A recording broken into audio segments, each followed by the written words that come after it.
Hello, everybody. Creighton from Short Sun Studios here. Today, I'm going to be talking about how I paint my Italian camouflage for World War II in 28 millimeter.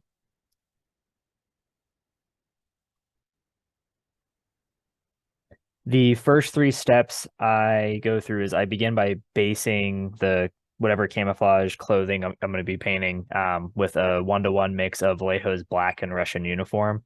All the colors here in this tutorial are going to be Vallejo, so if you're a Vallejo's user, you shouldn't have any problem finding these pants at your local store or online, or they may already be in your collection. If you are a Citadel or you use other brands of paints, you may need to do some conversions of your own to figure out what colors are going to translate from Vallejo's to the brand that you use. So the first step was to base coat with a one-to-one mix of black and Russian uniform. From there, I highlight the raised edges with like a medium highlight using just the Russian uniform, and then highlighting on top of that with a 2-to-1 mix of Russian uniform and buff.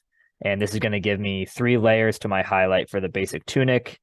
I like having that extra little bit of depth, but if you're trying to be a little quicker, that third coat isn't not very necessary, but I do like the way that it kind of brings out some of the how it kind of catches some of the raised edges with the sunlight and kind of helps create more depth to the model.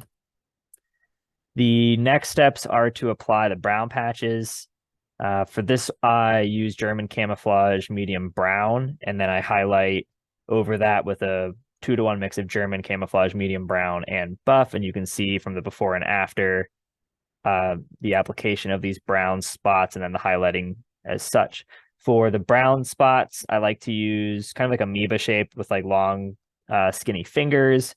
When we get to the end and you see some of the reference photos that I was working off of, you'll see how some of these patches are going to be kind of like long and spindly, almost like an octopus legs branching out.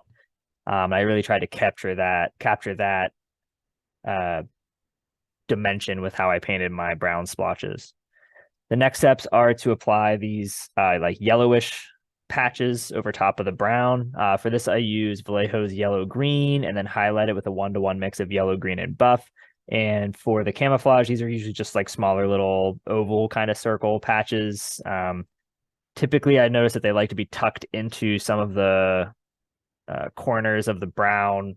So I try to kind of match that up as best I could to capture the original camouflage pattern. And then you can go ahead and paint the rest of your miniature. And now that we have how I finished the miniature with some of the reference photos I used, you can hopefully see kind of what I'm talking about with the way the brown splotches were a little longer and thinner in places. And then the yellow, especially in this top picture, the yellow kind of formed these little pockets within the brown. The reference photo beneath has a lot more yellow to it. I didn't really want too much yellow because I felt it was too bright.